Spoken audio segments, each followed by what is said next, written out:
Okay, let us begin this very important time together. Nous allons maintenant commencer notre réunion. Mon nom est Sœur Mackenzie. Je suis secrétaire et je coordonne. C'est mon plaisir pour moi de vous souhaiter à tous la bienvenue à ce webinaire si important.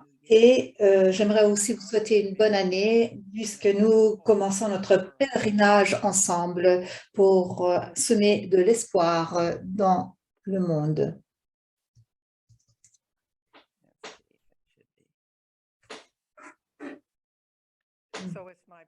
Donc, c'est mon plaisir de vous présenter notre intervenant principal d'aujourd'hui, qui est Sœur Laurie Brink, qui est professeure de la Nouvelle Théologie à l'Union catholique théologique. Elle connaît l'Évangile, les vers de Saint Paul, les Actes des Apôtres. Et elle a vraiment de vastes ressources au niveau de ses études. Elle souhaite partager ses connaissances avec vous afin de discerner ce qui est important pour nous. Elle est directrice du programme de certificat en spiritualité biblique et éditeur associé à The Bible Today. Elle nous amènera d'importantes idées à ce niveau. Elle effectue aussi des recherches sur les implications de la science émergente, sur la spiritualité et sur les pratiques de notre vie religieuse. Elle détient, elle a effectué des études, une maîtrise et un PhD à l'Université de Chicago. Et nous souhaitons la bienvenue à Sœur Laurie Brink, qui est une sœur dominicaine qui souhaite partager ses connaissances afin de pouvoir encourager notre apprentissage pour toute la Terre et toute cette époque. Et donc, nous allons maintenant donner la parole à Sœur Laurie.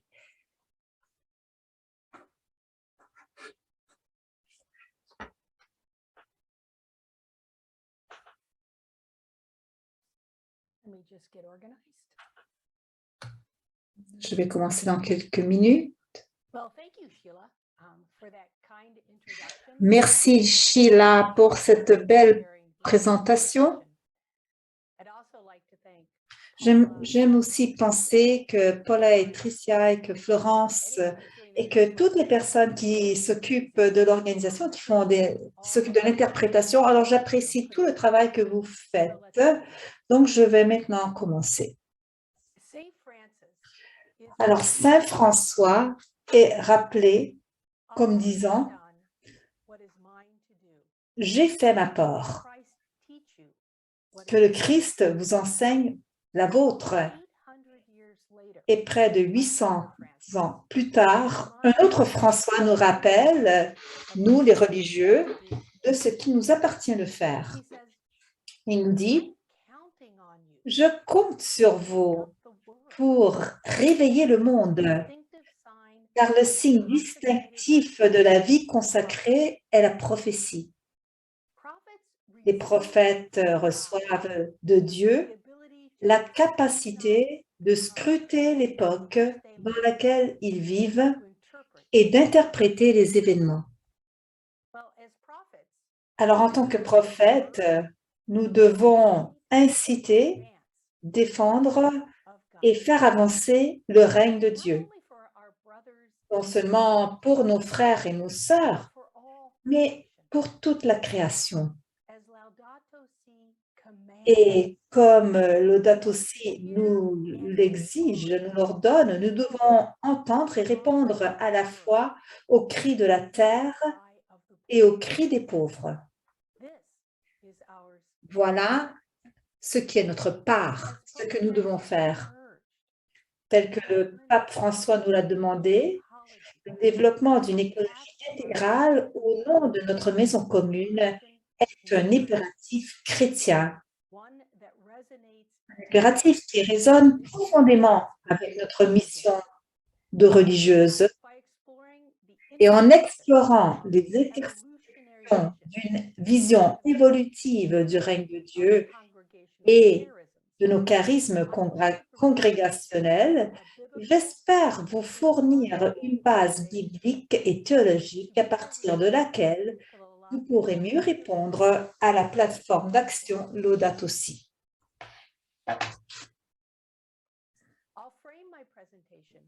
Alors, je vais structurer ma présentation autour de 4 questions concernant les crises climatiques et de notre réponse. Nous allons parler des 2 premières questions au cours de cette session et nous allons conclure avec les 2 dernières lors de notre session de février. Et j'espère que vous allez toutes revenir. Et pourquoi ceci est-il important maintenant? Et pourquoi nous? Et que devons-nous faire et comment allons-nous procéder pour le faire? Alors, je suis une spécialiste des Écritures qui a le privilège d'enseigner à la Catholic Theological Union à Chicago. Mais vous ne devriez pas être surpris si j'invoque les Écritures et la théologie pour nous aider à répondre à ces questions. Mais maintenant, nous allons commencer par le commencement, c'est-à-dire avec une prière.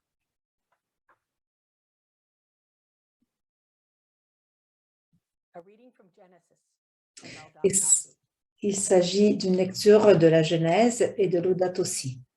Au début, quand Dieu a créé les ciels et la terre était vide et sans forme, et la noirceur couvrait la face de la profondeur, et un vent de Dieu soufflait sur la face des eaux. Dans la compréhension chrétienne du monde, la destinée de tout le créé est reliée avec le mystère du Christ qui est présent à partir du début. Une personne de la Trinité a pénétré le cosmos créé et a apporté le sien jusqu'à la croix.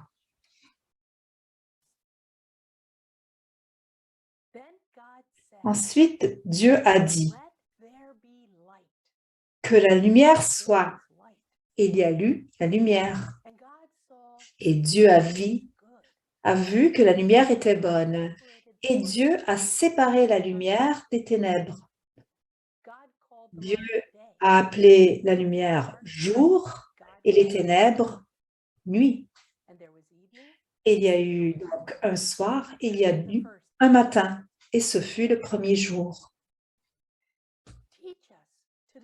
Apprenez-nous à découvrir la valeur de chaque chose, à être remplis d'admiration et de contemplation, à reconnaître que nous sommes profondément unis à chaque créature, tandis que nous cheminons vers ta lumière infinie.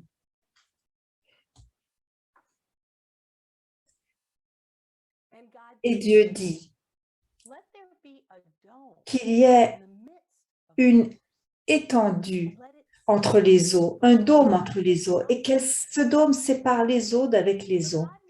Et Dieu a fait un dôme et il a séparé les eaux qui étaient sous le dôme des eaux qui étaient au-dessus du dôme. Et ce fut ainsi. Et Dieu a appelé l'étendue, le dôme, ciel. Et il y a eu un matin et il y a eu un soir. Et ce fut le deuxième jour. Loué sois-tu, mon Seigneur, par notre frère le vent, et par l'air, et par les temps nuageux et sereins, et par tous les temps.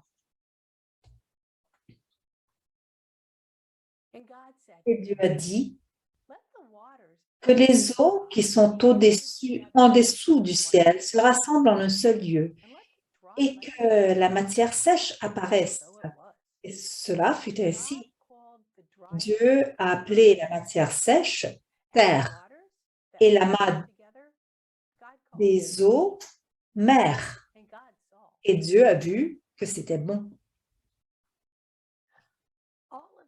Alors, tout cela nous aide à comprendre que toute intervention dans la nature peut avoir des conséquences qui ne sont pas immédiatement évidentes.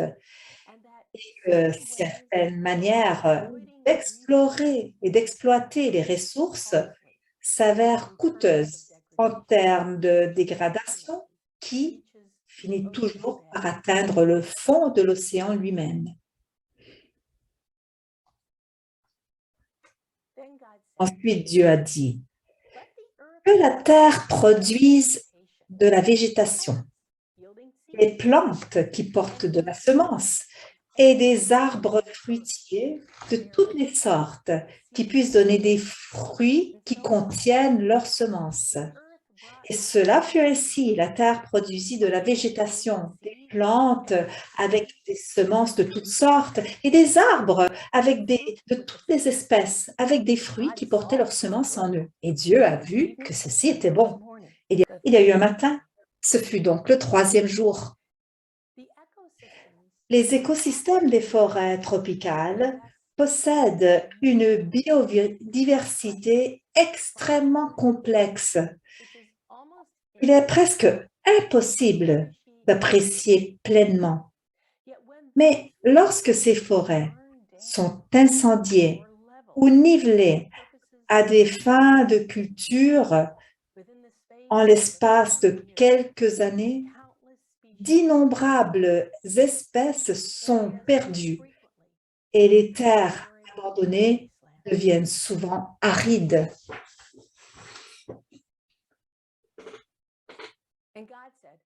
Et Dieu a dit qu'il y ait de la lumière dans le dôme du ciel pour séparer le jour de la nuit. Et faisons qu'il y ait des signes pour marquer les saisons et les jours et les années. Et qu'il soit des luminaires dans la voûte du ciel pour éclairer la terre. Et cela fut ainsi. Dieu fit 2 grandes lumières, une plus grande pour présider le jour et une plus petite pour présider la nuit. Il fit aussi des étoiles. Dieu les plaça dans la voûte du ciel pour éclairer la terre, pour présider au jour et à la nuit, et pour séparer la lumière des ténèbres. Dieu a vu que cela était bon. Il y a eu un soir, il y a eu un matin, et ce fut le 4e jour. Tout est relié. Et nous, les êtres humains, sommes unis comme des frères et des sœurs dans un merveilleux pèlerinage. C'est ensemble par l'amour que Dieu a pour chacune de ses créatures et qui nous unit également dans notre affection chaleureuse avec notre frère Soleil, notre sœur Lune, notre frère Fleuve et notre mère Terre. Et Dieu a dit, faisons que les eaux produisent en abondance des animaux vivants et que les oiseaux volent au-dessus de la voûte céleste. Et Dieu a créé les grands monstres marins et tous les animaux vivants qui se meuvent, de toutes les espèces dont les eaux fourmillent, et tous les oiseaux ailés de toutes les sortes. Et Dieu a vu que c'était bon. Dieu les a bénis en disant, « Soyez féconds, multipliez-vous, remplissez les eaux des mers, et que les eaux se multiplient sur la terre, et que les oiseaux se multiplient sur la terre. » Il y a eu donc un soir et un matin, et ce fut un 5e jour.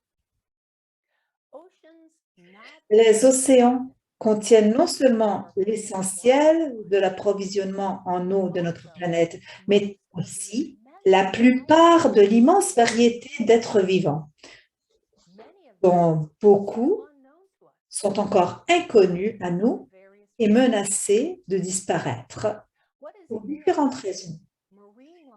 De plus, la vie marine des rivières, des lacs, des mers et des océans, qui nourrit une grande partie de la population mondiale est affectée par une pêche incontrôlée qui nous mène à un appauvrissement drastique de certaines espèces.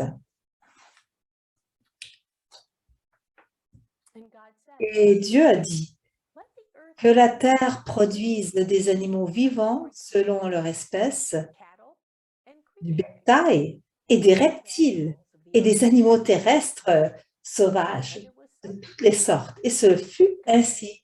Dieu créa les animaux sauvages de la terre, de toutes les espèces, et aussi du bétail de toutes les espèces, et de tout ce qui rampe sur la terre de toute espèce. Et Dieu a vu que c'était bon. Et chaque année, on voit la disparition de milliers d'espèces végétales et d'animaux que nous ne reverrons jamais, que nos enfants ne connaîtront jamais, car elles ont été perdues pour toujours. Et la grande majorité qui disparaissent pour des raisons qui sont liées à l'activité humaine.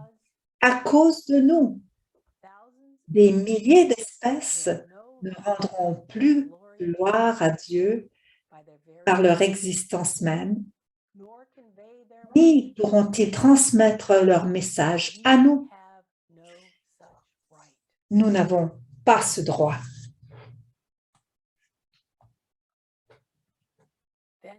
Alors Dieu a dit, « Faisons l'homme à notre image, selon notre ressemblance, et que l'homme puisse dominer sur les poissons de la mer et sur les oiseaux du ciel et sur le bétail et sur tous les animaux sauvages de la terre et sur toutes les créatures qui rampent sur la terre. » Nous ne sommes pas Dieu. La terre était là avant nous et elle nous a été donnée. Cela nous permet de répondre à l'accusation selon laquelle la pensée judéo-chrétienne, sur la base du récit de la Genèse, nous accorde la domination sur la terre et a encouragé l'exploitation effrénée de la nature en dépeignant l'homme comme dominateur et de nature destructive. Mais ce n'est pas une interprétation correcte de la Bible telle qu'elle est comprise par l'Église.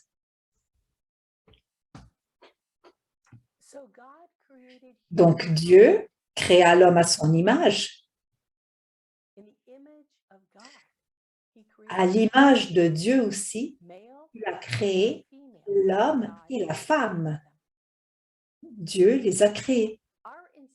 Et notre insistance sur le fait que chaque être humain est une image de Dieu ne doit pas nous faire oublier le fait que chaque créature a son propre but. Aucune n'est superflue. Tout l'univers matériel parle de l'amour de Dieu, de son affection sans borne pour nous. Le sol, les eaux, les montagnes, tout est béni.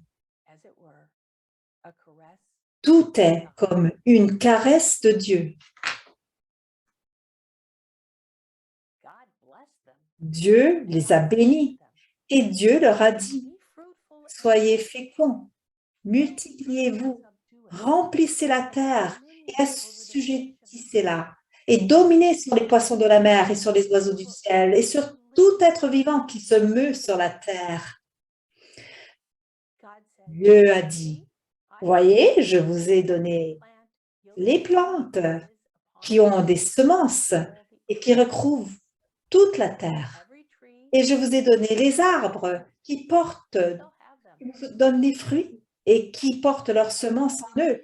et ce sera votre nourriture, et à tout animal de la terre, et à tout oiseau du ciel, et à tout ce qui rampe sur la terre, à tout qui porte en soi le souffle de la vie, j'ai donné les plantes pour nourriture. Et cela fut ainsi. Dieu vit tout ce qu'il avait fait. Et en effet, cela était très bon. Et il y a eu un soir, il y a eu un matin, et ce fut le 6e jour. Chaque communauté peut puiser dans la richesse de la terre ce dont elle a besoin pour assurer sa subsistance. Mais elle a aussi le devoir de protéger la terre et d'assurer sa fécondité pour les générations à venir. Ainsi furent achevés le ciel et la terre, et toute leur multitude. Et le 7e jour, Dieu a terminé son œuvre et il se reposa au bout du 7e jour de tout le travail qu'il avait accompli. Donc Dieu a béni le 7e jour et il l'a sanctifié parce qu'en ce jour, il se reposa de tout l'ouvrage que Dieu avait fait pour la création. Il y a la reconnaissance que Dieu a créé le monde en inscrivant un ordre et un dynamisme que l'homme n'a pas le droit d'ignorer. Nous lisons dans l'Évangile que Jésus dit des oiseaux du ciel qu'aucun d'eux n'est oublié devant Dieu. Comment pouvons-nous donc les maltraiter ou leur faire du mal? Je demande à tous les chrétiens de reconnaître et de vivre pleinement cette dimension de leur conversion. Que la puissance et la lumière de la grâce que nous avons reçue se manifestent également dans notre relation avec les autres créatures et avec le monde qui nous entoure. Et nous prions. Esprit de la création, tu as plané dans le vide informe et séparé les eaux des eaux. L'eau, la lumière, la terre, la vie sont tes dons à ce monde. Pourtant, si souvent, nous les avons utilisés à tort. Nous te demandons de nous guider dans notre gestion du créé. Nous prions pour tous les peuples de la terre, afin que nous puissions prendre conscience de notre place dans la nature et vivre en harmonie avec tous les éléments de la création, les signes de ton amour constant. Amen.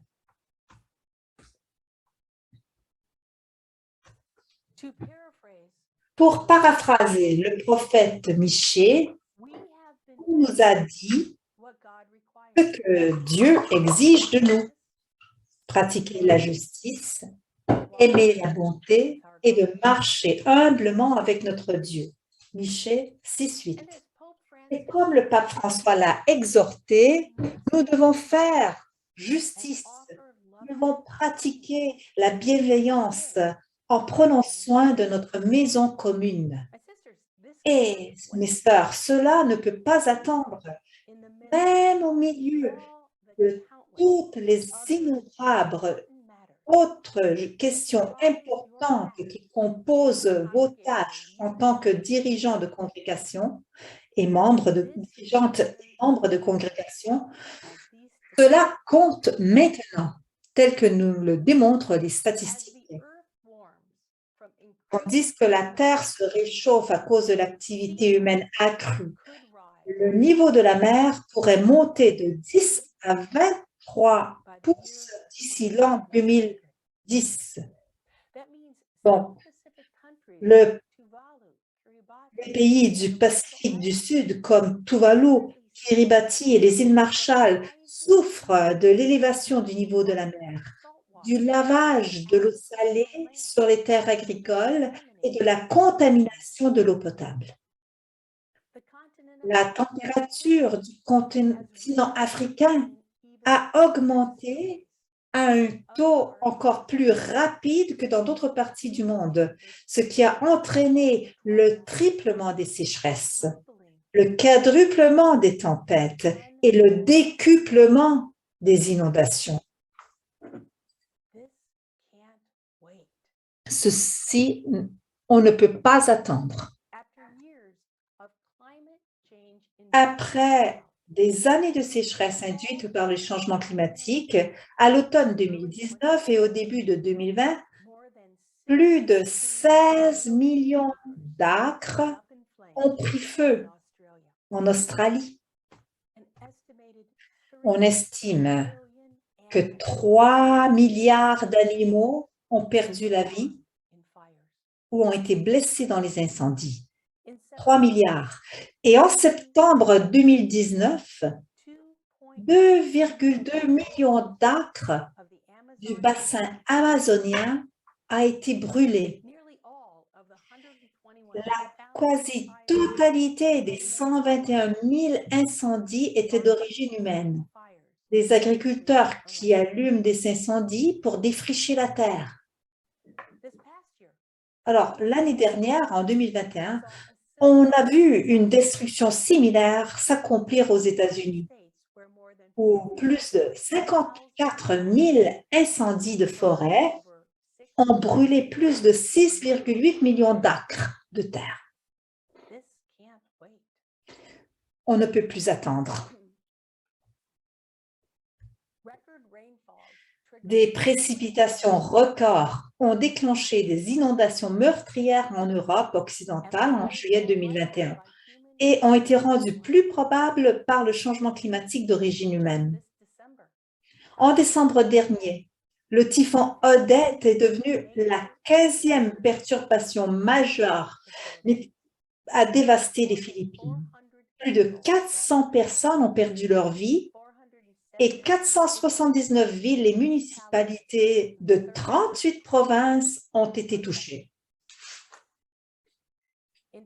En 2020, on estime que 30 millions de personnes ont été déplacées de leur foyer en raison de dangers liés aux conditions météorologiques telles que des tempêtes, des inondations, et sont concentrés en Asie de l'Est et dans le Pacifique et en Asie du Sud.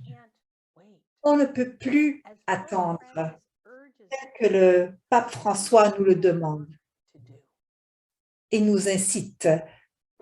Nous devons nous mettre à l'œuvre.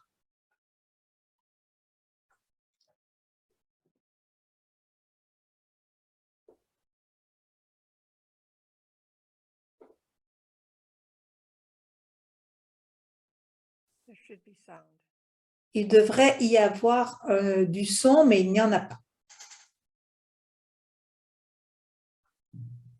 Sister, you didn't share the sound of your computer. We cannot hear.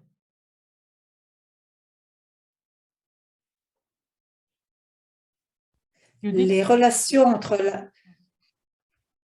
nous demandent de gérer l'économie et de mesurer les moyens et de concevoir une nouvelle façon de vivre parce que nous devons effectuer un changement qui puisse nous unir tous, parce que nous devons nous libérer de l'esclavage du consumisme. Et en ce mois, je vais vous faire une requête spéciale, que nous puissions prendre un bon soin de la création et que nous puissions protéger la création pour les générations à venir.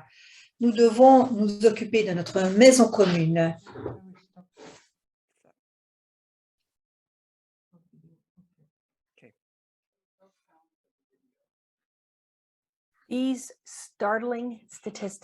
Alors, ces statistiques surprenantes ne sont pas nouvelles pour nous.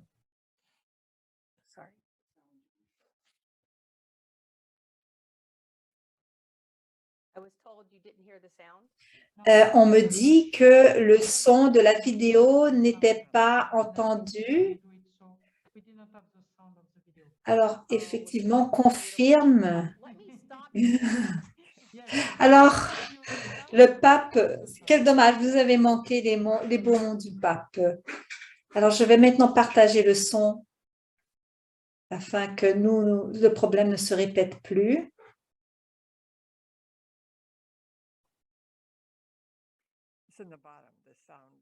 Alors, vous devez appuyer sur la touche qui se trouve en bas. Bien. Je regrette, mes filles, vous avez été très patientes, mes sœurs. Bien sûr. Voulez-vous qu'on reprenne la vidéo ou qu'on continue? On va continuer. D'accord. Très bien.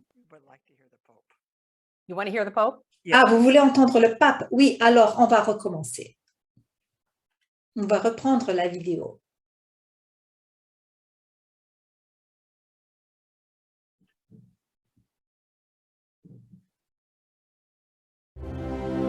Creyentes y no creyentes, estamos de acuerdo. Croyants et non-croyants sont d'accord à dire que la terre est un héritage commun dont les fruits doivent bénéficier tous. Et sans plus attendre, nous devons agir. Qu'est-ce qui se passe dans le monde dans lequel nous vivons?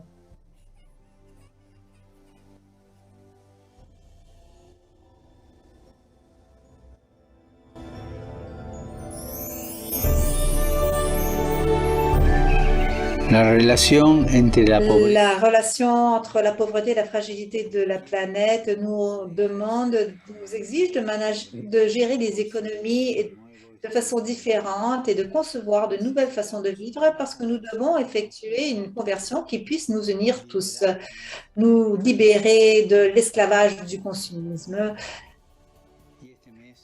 Et ce mois, je lance une pétition spéciale afin que nous puissions prendre soin de la création et du créé et de la cultiver, de la protéger au profit des générations à venir.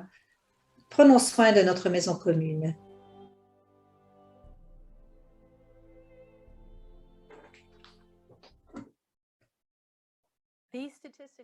Alors, ces statistiques surprenantes que j'ai mentionnées, et on a aussi le pape François qui nous demande d'y payer attention.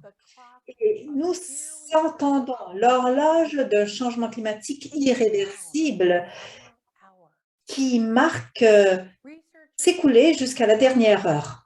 Et les chercheurs et les universitaires disent que nous vivons dans une nouvelle époque géologique et que depuis 12 000 ans, nous avons vécu dans l'Holocène, la période qui a commencé après la dernière période glaciaire. Maintenant, les scientifiques nous disent que nous vivons dans une période géologique appelée Anthropocène, une nouvelle époque géologique dans laquelle les activités humaines affectent la Terre et l'atmosphère, et pas en bien.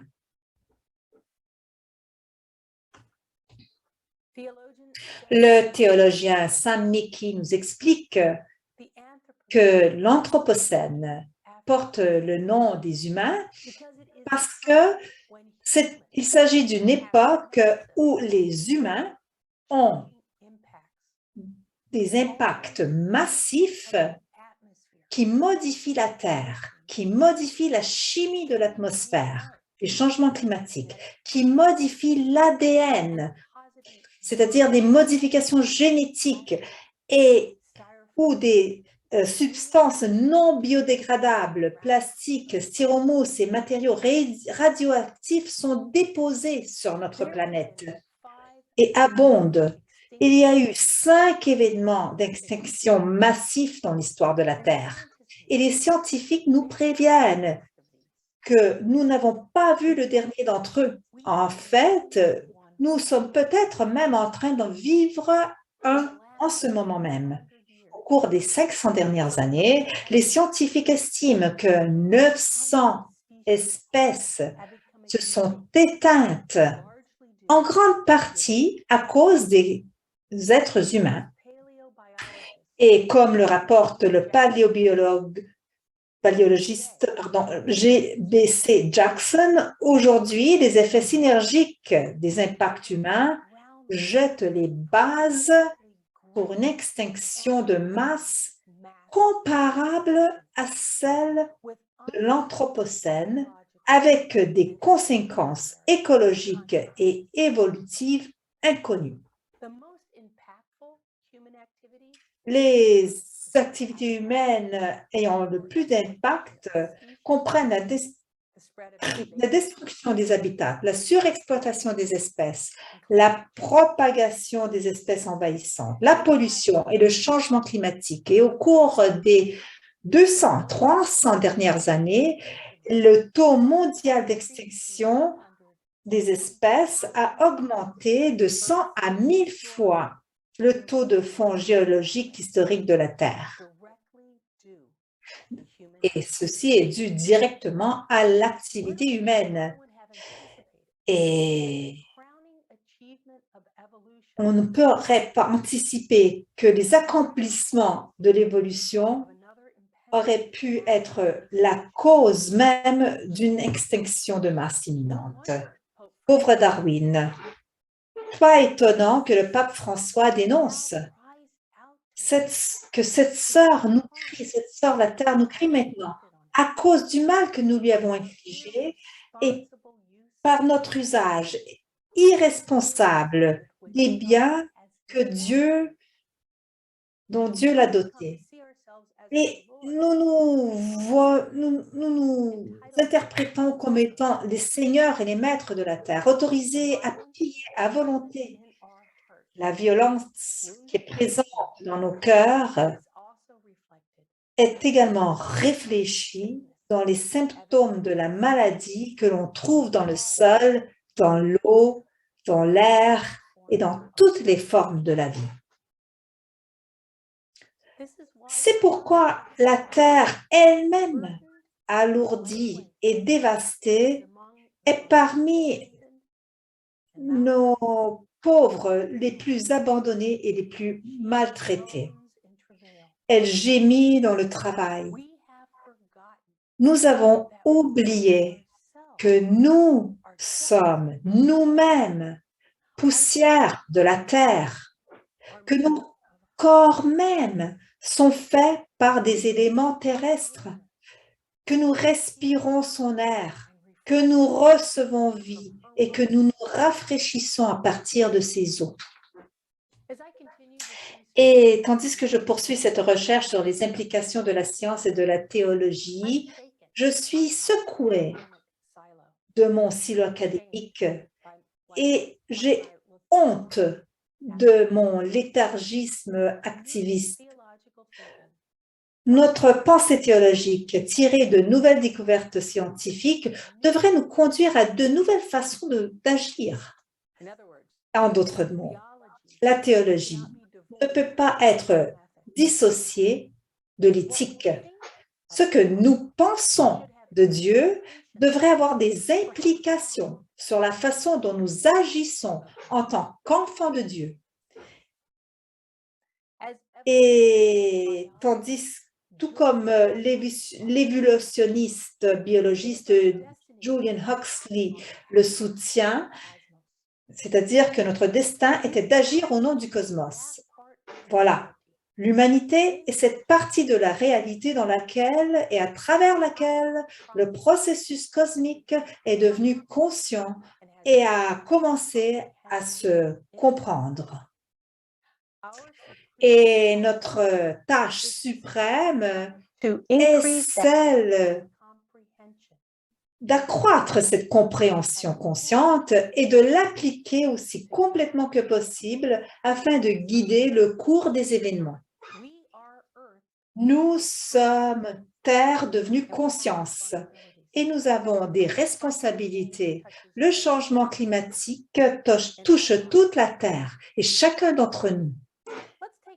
Alors, nous allons faire un petit arrêt et faire un petit sondage afin de pouvoir comprendre Alors, je demande à Sœur Florence et aux techniciens d'afficher le sondage, s'il vous plaît.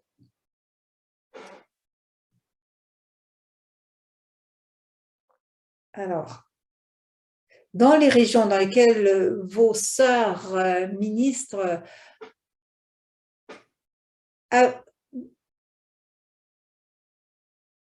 alors, dans les régions dans lesquelles vous agissez, avez-vous fait l'expérience de changements dans la fréquence et dans l'intensité des feux, des inondations, de la famine, de la pollution excessive, des effets économiques du changement climatique?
Are we still polling?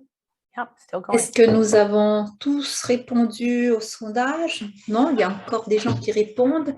Je répète la première question en français, si vous souhaitez. Dans les régions dans lesquelles vous agissez, avez-vous remarqué des changements au niveau de la fréquence ou l'intensité des feux, des incendies, 1, des inondations, 2, des famines, 3, de la pollution, 4, et des effets économiques sur le changement climatique?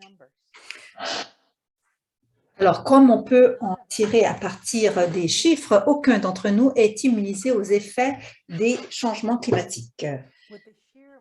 Alors, avec la magnitude qui est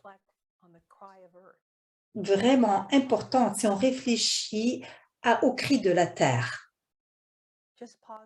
Alors, arrêtons-nous quelques instants et examinons les résultats de notre sondage.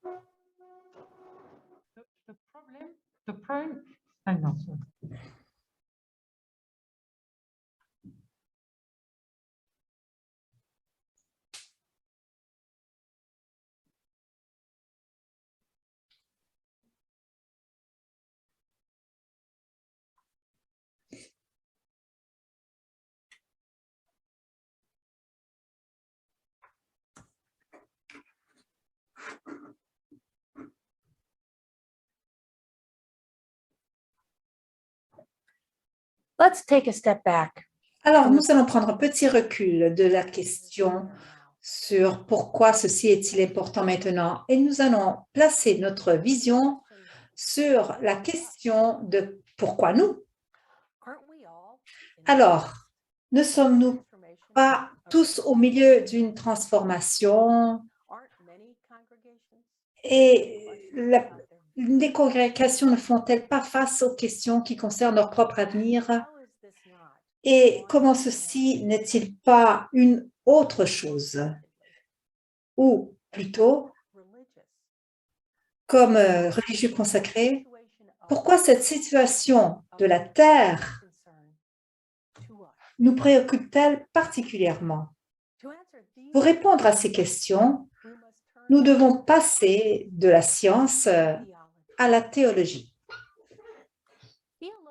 Les théologiens font une distinction entre le mal naturel, celui qui résulte d'événements naturels tels que les inondations, le tremblement de terre,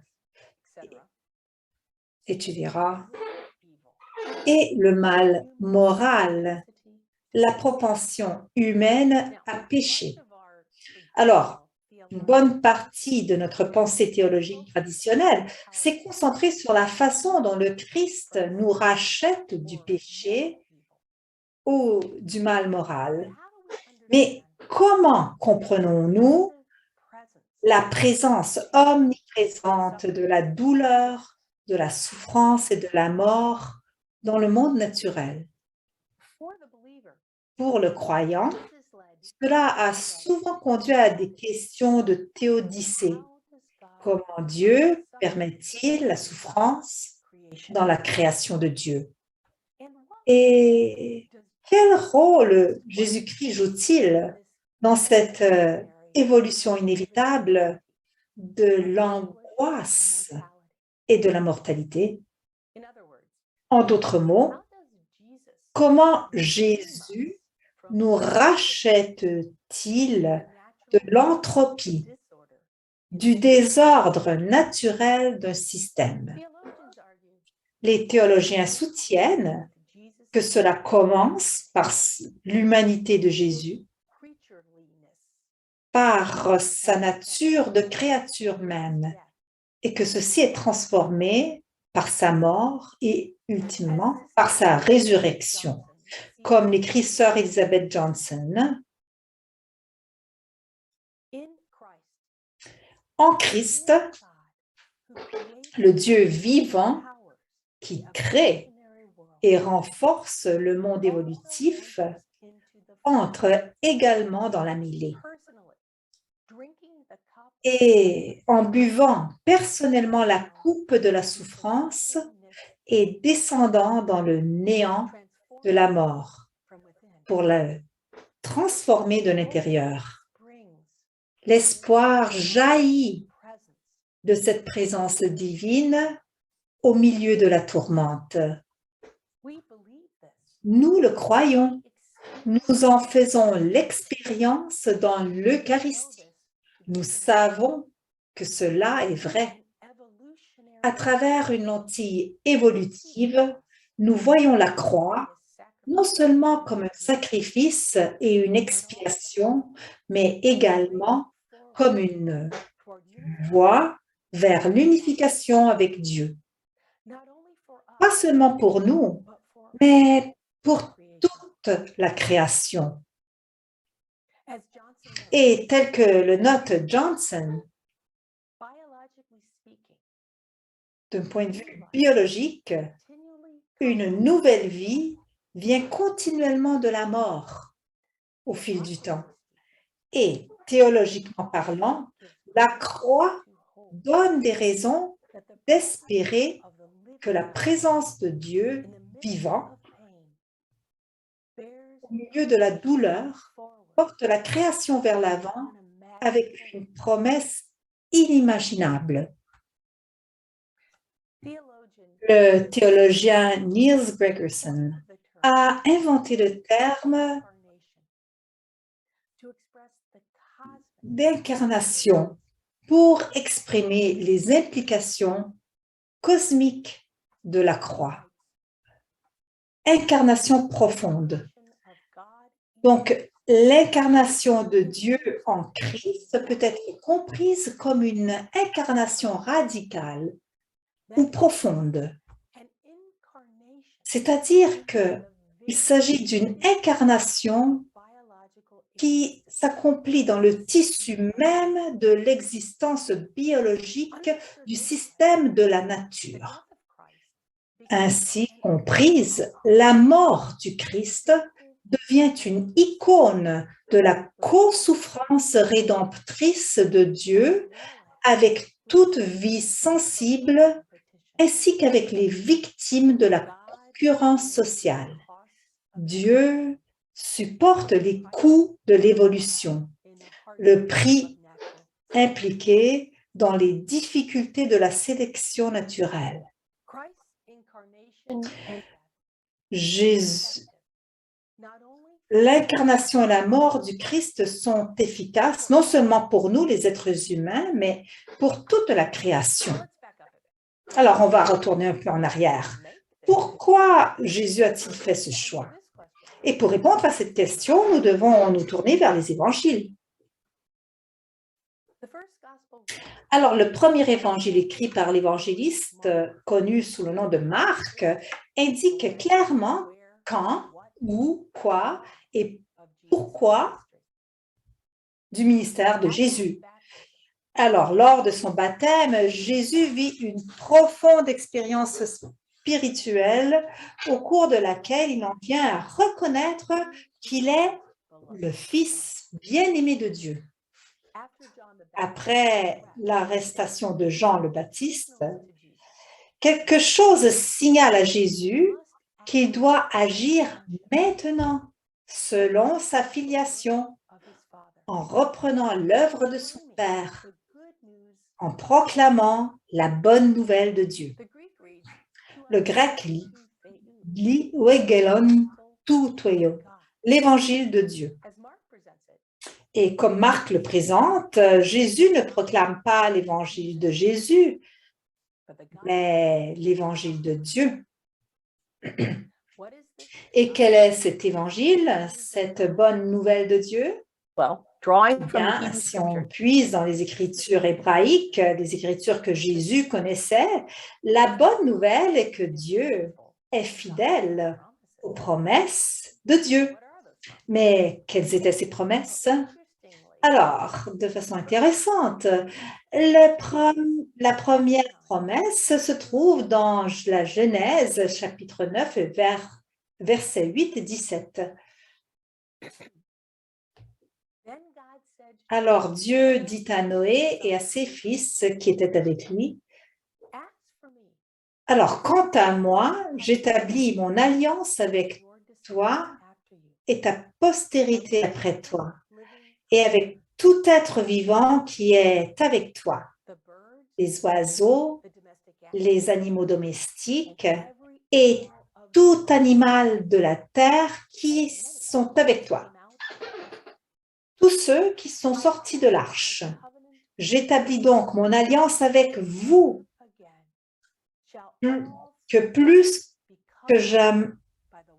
afin que toute chair ne soit exterminée par les eaux d'un déluge, et plus jamais il n'y aura de déluge pour détruire la terre.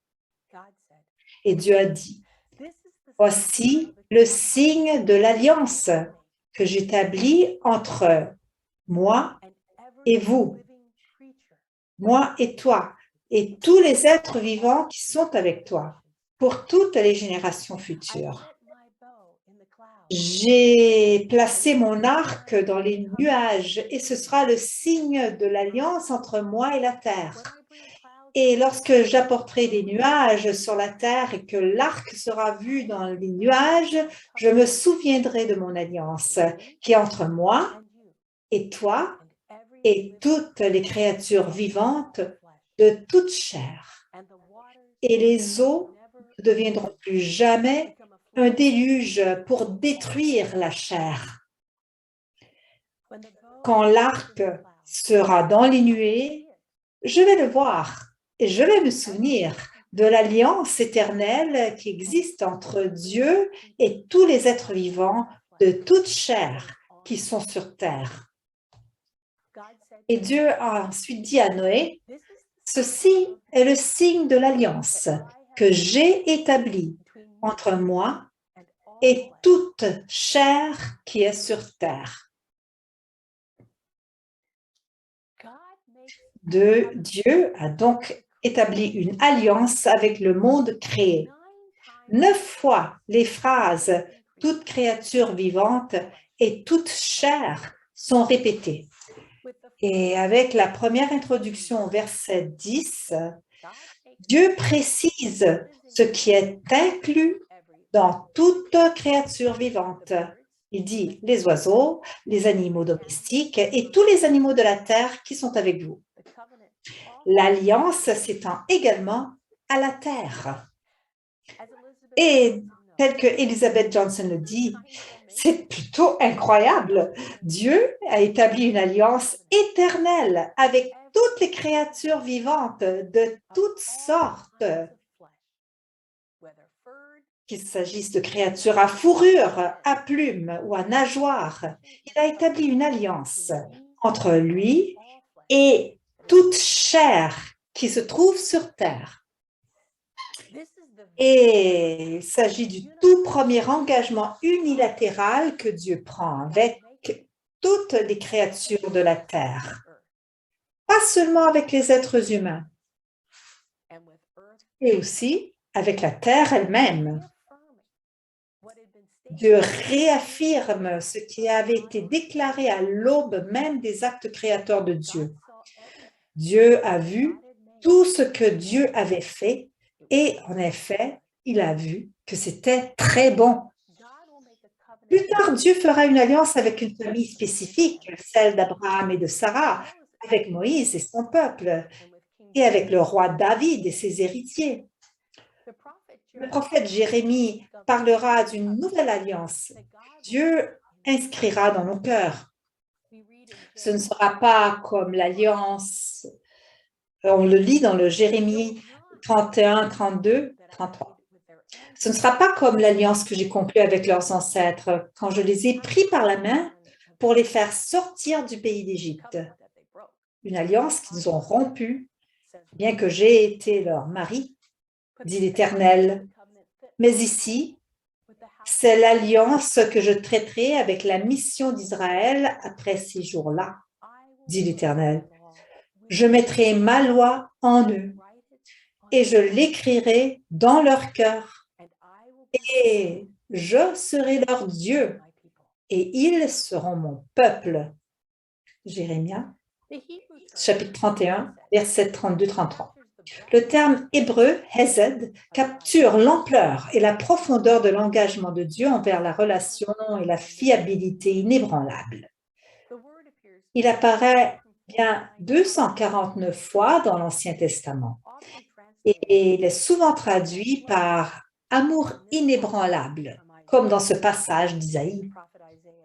Le prophète Isaïe dit « C'est comme les jours de Noé pour moi. De même que j'ai juré que les eaux de Noé ne passeraient plus jamais sur la terre, ainsi j'ai juré que je ne me fâcherai pas contre toi et que je ne te reprendrai pas, car les montagnes peuvent s'écarter et les collines s'éloigneront, mais mon amour ne s'éloignera jamais de vous. Et mon alliance de paix ne s'éloignera pas, dit l'Éternel, qui a compassion de vous. Isaïe, chapitre 54, versets 9-10. Quand nous arrivons au Nouveau Testament, l'amour compatissant de Dieu est incarné en Jésus et la fidélité de Dieu est éternelle. Comme l'écrit Johnson, ce que nous apprenons sur Dieu de Jésus n'est pas contraire à ce qui avait déjà été révélé sur la bonté du cœur et la fidélité de Dieu à travers l'histoire et les Écritures d'Israël. L'apôtre Paul déclare directement dans les Corinthiens, premier chapitre, « Dieu est fidèle, pistos o théos ». Divin, Hesed et Pistis, lorsqu'ils sont perçus à travers le prisme de l'eschatologie, deviennent le règne à venir de Dieu.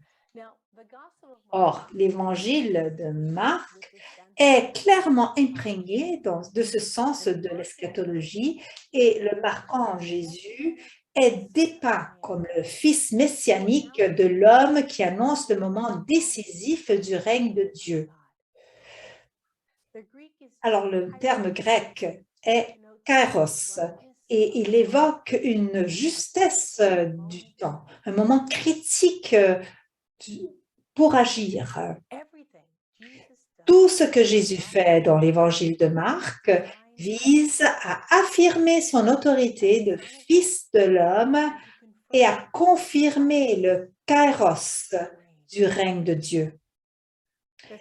Et les possédés sont libérés, les malades et les infirmes sont guéris, les lépreux purifiés, les paralysés marchent, les collecteurs d'impôts et les pécheurs sont accueillis, La mer est apaisée et maîtrisée. Les morts sont ressuscités, les affamés sont nourris, les sourds entendent et les aveugles voient. Jésus a mis ses actions en contexte. Et dans Marc 10, 45, on entend « Car le Fils de l'homme n'est pas venu pour être servi, mais pour servir et pour donner sa vie en rançon pour plusieurs. » Il n'est pas étonnant que le centurion à la croix déclare à la mort de Jésus « Vraiment, cet homme était le Fils de Dieu. » Marc 15, 39.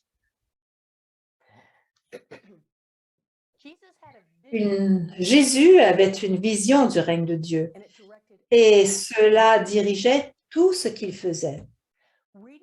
En lisant les évangiles à travers une lentille évolutive, nous constatons que la création elle-même était une source d'inspiration pour Jésus. Et que parmi les paroles de Jésus, les plus souvent considérées comme authentiques, les métaphores incontournables de Jésus sont tirées du monde naturel. Jésus nous parle des graines de la terre, nous parle de la terre, il nous parle des oiseaux du ciel qui ne travaillent pas et pourtant sont nourris. Il nous parle d'un bœuf malheureux. Il nous parle du potentiel des graines de moutarde, de la couture d'un champ de lys, de la valeur des moineaux. Il nous parle des chiens affamés à l'heure du dîner et de consoler des chiens et des moutons. Beaucoup de moutons. Il y a des brebis sans berger, des brebis parmi les loups, la valeur des brebis perdues. Il y a la différence entre les brebis et les chèvres, les brebis dispersées, les brebis sacrificielles. On donne notre vie pour les brebis et on a des brebis obéissantes et des brebis paîtres. Alors, parmi ces multiples métaphores tirées de la nature, alors, certaines auraient pu bien fonctionner dans une société agraire. Jésus lui-même n'était pas un fermier, ni pêcheur. Jésus est décrit comme étant un charpentier de Nazareth, un petit village juif non loin de la ville de Séporis.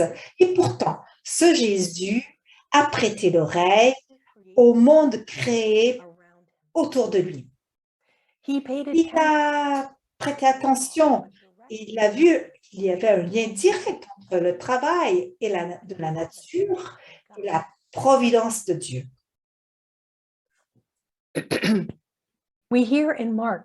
Nous entendons chez Marc que le royaume de Dieu est comme si quelqu'un répandait la semence sur le sol et dormait et se levait nuit et jour et que la semence germait et grandissait. Il ne sache comment. La terre produit d'elle-même d'abord la tige, puis l'épi, puis le grain entier dans l'épi. Mais quand le grain est mûr, eh bien, aussitôt, il entre avec sa faucille, car la moisson est venue. Marc, chapitre 4, versets 26-29. Et comme l'attestent ces paraboles, le règne de Dieu que Jésus a prêché est à la fois enraciné dans la création et pourtant en constante évolution. Jésus a compris et a agi sur son rôle unique en stimulant la rupture de ce règne. La mort de Jésus n'annonce pas l'achèvement du règne, l'accomplissement du règne, plutôt Jésus décrit son départ comme étant la préparation d'une place pour ses disciples, afin que là où je suis, vous y soyez aussi. Et au début des Actes des Apôtres, les disciples désirent savoir si maintenant, avec sa résurrection, Jésus restaurera le royaume. Ce n'est pas à vous. La réponse est, ce n'est pas à vous de connaître les temps ou les périodes. le canon biblique finit par attendre une vision encore inaccomplie d'un nouveau ciel et d'une nouvelle terre. As Teilhard de Chardin Comme presents, Teilhard de Chardin l'a présenté, l'appel évangélique signifie revenir au monde avec une nouvelle vision et une conviction plus profonde qui nous permet de saisir le Christ au cœur de la matière et de faire avancer le Christ dans l'universalité de son incarnation. Il a exhorté les chrétiens à participer au processus de christogénèse, à risquer, à s'impliquer, à viser l'union avec les autres, car toute la création attend de donner naissance à Dieu. À travers une lentille théologique, l'objet de l'évolution est que Dieu se manifeste dans le monde et que le monde atteigne son unification finale en Dieu. C'est seulement alors que le règne de Dieu sera complet. Et à la lumière de l'alliance de Dieu dans Genèse 9, cette unification finale inclura toute la création. Ainsi, tout en s'adressant aux hommes, d'abord par l'incarné, puis ensuite par ses disciples, l'Évangile est également une bonne nouvelle pour le monde créé. Comment pourrions-nous comprendre autrement Romains 8. Car la création attend avec impatience la révélation des enfants de Dieu. Car la création a été soumise à la futilité, non de sa propre volonté, mais par la volonté de celui qui l'a soumise, dans l'espoir que la création elle-même sera libérée de son esclavage à la décadence et obtiendra la liberté de la gloire des enfants de Dieu. Nous savons que toute la création a gémi dans les douleurs de l'accouchement jusqu'à maintenant. Romains, chapitre 8, 19, 22.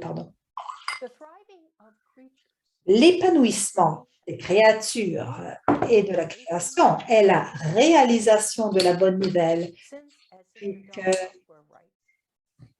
toute créature avec ses relations est maintenue en existence par le même donneur de vie vivifiant. Et à la fin, tous seront rassemblés dans les nouveaux cieux et la nouvelle terre.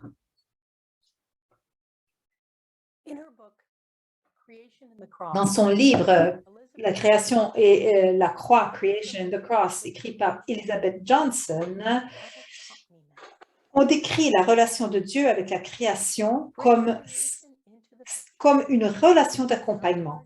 Faire entrer la création dans l'image, il n'est pas difficile de voir, en faisant entrer la création dans l'image, il n'est pas difficile de voir comment une telle théologie d'accompagnement peut aussi embrasser le monde naturel. La science d'aujourd'hui a clairement montré que la relation profonde traverse tout le cosmos. Et grâce à l'évolution de la vie, les êtres humains sont génétiquement apparentés à toutes les autres espèces de notre planète. Et toute cette communauté vivante est composée de matériaux chimiques disponibles, des débris qui ont été laissés par la mort d'une génération précédente d'étoiles. Alors, comme l'a écrit John Muir, lorsque nous essayons de choisir quelque chose de par lui-même, nous le trouvons toujours lié à tout le reste de l'univers. Alors, lorsque un hymne chrétien primitif chante que le Christ est le premier-né de toute la création et encore le premier-né des morts, nous pouvons voir non seulement les morts humains, mais les morts de toute la création, de toutes les espèces comprises. Et c'est précisément à cause de ces relations et de l'interconnexion entre toute la création que Johnson préconise une théologie de l'accompagnement, selon laquelle nous sommes convertis de l'anthropocentrisme à une solidarité planétaire. Le règne de Dieu vu à travers la christogénèse évolutive de Teilhard de Chardin et avec la théologie de l'accompagnement de Johnson provoque une nouvelle compréhension de notre mission et donc du ministère dans un qui est placé dans un univers inachevé, qui a une compréhension, qui reconnaît le coût de la complexité, la nécessité d'une nouvelle éthique qui soutient notre sens en évolution de la mission et un énoncé clair de la direction. Alors, il s'agit d'une introduction rapide de notre compréhension du règne de Dieu. Mais je pense que c'est utile afin de pouvoir nous aider à rappeler que le travail de Dieu n'est pas encore accompli. Et ce que Dieu a proclamé est à nous à prêcher et à rendre vrai. Donc, nous allons nous déplacer en petits groupes et avoir des conversations sur notre sujet. Je suis convaincue que je ne suis pas la seule qui détient une certaine sagesse. Nous avons tous une sagesse à partager et donc je vous invite à partager votre brin de sagesse avec les autres. Nous allons donc nous retrouver après. Alors, voici les questions que vous devrez traiter dans vos groupes de travail. Jésus tire du monde créé pour exprimer la beauté, le potentiel, la laideur et l'avènement du règne de Dieu. Mais vers à faire partie d'une union plus profonde. Comme le décrit Denis Edwards, Jésus est celui qui est totalement centré sur un Dieu gracieux, qui soutient toute la création. Celui qui interprétait la loi de Dieu d'une manière humanisante. Celui qui mangeait des repas scandaleux avec des pécheurs publics et qui était heureux de ravir et défier ses auditeurs avec l'art de ses paraboles, qui enseignait l'impossible, comme par exemple l'amour de l'ennemi, celui qui a vigoureusement affronté ceux qui détenaient l'autorité, celui dont la présence apportait de la joie et du bonheur, celui qui a appelé ses disciples à faire partie d'une nouvelle famille, celui qui a fait face à l'échec et à la mort à cause des positions qu'il a prises, celui qui a été suscité et également justifié par Dieu. Ce Jésus très spécifique est le symbole et la réalité de l'engagement radical de Dieu dans le cosmos. Et ce même Jésus est le symbole et la réalité d'un cosmos qui retourne l'étreinte de Dieu avec un oui définitif. En tant que réconciliateur et Dieu rendu visible, Jésus incarné se présente comme une réponse à l'entropie, la présence même de Jésus et son attention aux personnes brisées, éphémères, aux déplacés, aux oubliés, aux mourants, assure que le passage inévitable de cet état de matière à l'état d'esprit n'était pas seulement le résultat du péché ou de la désobéissance, c'était simplement et douloureusement le coût de l'évolution. Alors, tel que le déclare Johnson, ceux qui croient en Christ font le pari que l'amour tel que Jésus l'a incarné d'une manière humaine révèle l'ineffable compassion de Dieu. Cet amour est le sens encodé au cœur même de la vie humaine et au cœur même de l'univers. Et en tant que femme religieuse, cela résonne profondément avec notre appel, notre raison d'être. Alors, voici la réponse à la question « Pourquoi nous ?» Et donc, dans cette séance, on a pensé à pourquoi ceci est important maintenant, pourquoi une action au nom de notre maison commune est un impératif, et nous répondons à l'appel de Jésus qui rappelle le règne de Dieu. Nous reconnaissons, nous sommes les propageurs de la mission de Dieu. Et nous, la vie religieuse est le charisme au cœur duquel on a la foi et les relations entre les personnes qui rencontrent Christ dans un contexte particulier et avec l'Église. Et dans notre prochaine séance, nous allons nous allons adresser nos deux questions finales. Qu'allons-nous faire et de quelle façon allons-nous faire? Et comment allons-nous répondre à l'appel du pape François, à son invitation, afin de pouvoir prendre soin de notre maison commune à la lumière de notre charisme congrégationnel unique? Alors, le terme charisme provient du terme chorus, qui est souvent traduit comme grâce ou faveur. Nous avons appris à partir de Saint Paul qu'au baptême, nous avons reçu les dons du Saint-Esprit et il s'agissait d'une avance versée sur la plénitude du règne de Dieu. Paul a également appelé ces fruits, a également appelé ceci fruits, ce qui inclut l'amour, la joie, la paix, la patience, la générosité, la fidélité. Alors, tous ces dons, bien qu'ils soient différents, ils proviennent tous d'un même esprit. Et en vertu de notre baptême, nous avons également une grâce particulière, un charisme qui nous a été donné par le Saint-Esprit. Et si on reprend les Corinthiens qui pensent avoir obtenu les meilleurs dons charismatiques, on parle de nos dons qui sont pour le bien de tous.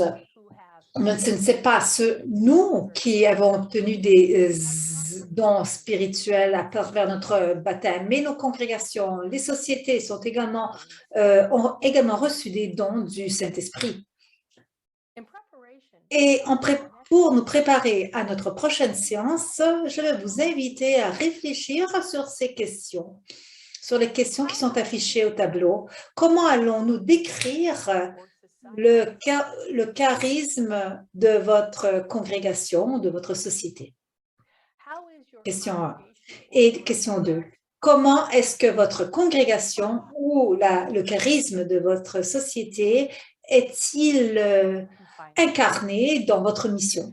Et finalement, comment est-ce que votre congrégation ou comment est-ce que la mission de votre société est-elle réfléchie dans votre ministère?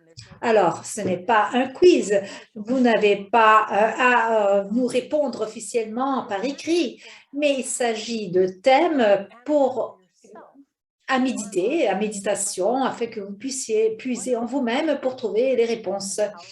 Alors, aux questions de qu'est-ce qu'on va faire et comment allons-nous le faire. Je vous remercie donc pour votre attention. Je vais maintenant arrêter ici et je vais maintenant allouer quelques minutes pour répondre à vos questions et à écouter vos commentaires si vous souhaitez les partager. Est-ce qu'il y a des questions? Si vous souhaitez poser des questions, vous pouvez les signifier par chat. Alors, il y avait une question au début, Sir Laura, concernant les ressources. Est-ce que vous avez été tellement gentille et dans votre partage de la préparation PowerPoint, nous allons pouvoir partager ce PowerPoint sur notre plateforme afin que nos affiliés puissent tirer profit de vos réflexions. Vous étudiez les écritures, ça fait partie de ce que vous faites, de votre charisme dominicain. Vous parlez à partir d'un cœur contemplatif. Et il s'agit donc d'un travail d'amour, et c'est évident. Et donc, le travail énorme que vous avez investi dans cette présentation est un don il s'agit d'un don qui continuera à nous illuminer à l'avenir. Merci beaucoup pour vos efforts. Alors, il y a des questions, il y a plusieurs commentaires de gratitude pour vous remercier du travail que vous avez fait. Oui, j'ai vu qu'il y avait une question concernant le dernier souper. Alors, la dernière scène. Alors, il y a un artiste, cet artiste est dans le document PowerPoint. Vous pouvez chercher, il y a tout un livret qui s'occupe aussi des images artistiques qui concernent cette scène. J'aimerais aussi, alors, une bonne partie de l'information que j'ai partagée avec vous aujourd'hui provient d'un chapitre dans un livre qui sera publié à mi-février qui s'appelle « Les cieux », parle de la gloire de Dieu. Et alors, on parle de théologie de la mission. Et si vous attendez et vous revenez à la deuxième séance, à la fin du programme, vous aurez un rabais sur l'achat de cet ouvrage. Et donc, je pense... Alors, plusieurs chercheurs ont souligné la qualité de votre travail et donc je pense que ce livre aura un certain succès. Merci. Il y a une question? Une question? Barbara? Je voulais tout simplement remercier l'intervenante, mais aussi l'artiste était Sergio Gomez, l'artiste qui a représenté le dernier souper, la scène. Alors, je vois que vous aimez l'art, vous êtes peut-être artiste vous-même. En fait, j'ai appris depuis que j'ai 50 ans, je pensais que je n'étais pas capable de peindre ou de chanter, mais j'ai appris à le faire après 50 ans. Mais définitivement, cette série ici est basée sur l'idée du feu qui habite le cœur du cosmos. Très beau, merci de partager avec nous. Et en ce qui concerne le site Semer de l'espoir pour la planète.org, alors il s'agit d'un site pour la campagne pour semer de l'espoir pour la planète. Il s'agit d'une plateforme à votre disposition qui sert à promouvoir nos actions et la présentation. Nous connaissant notre charisme congrégationnel et notre vision écologique, nous voyons que l'importance de pouvoir partager afin de pouvoir aider nos efforts de plaidoyer. Alors, c'est important de pouvoir obtenir une compréhension théologique qui est à la base de notre vie religieuse. Merci encore, Sir Laurie.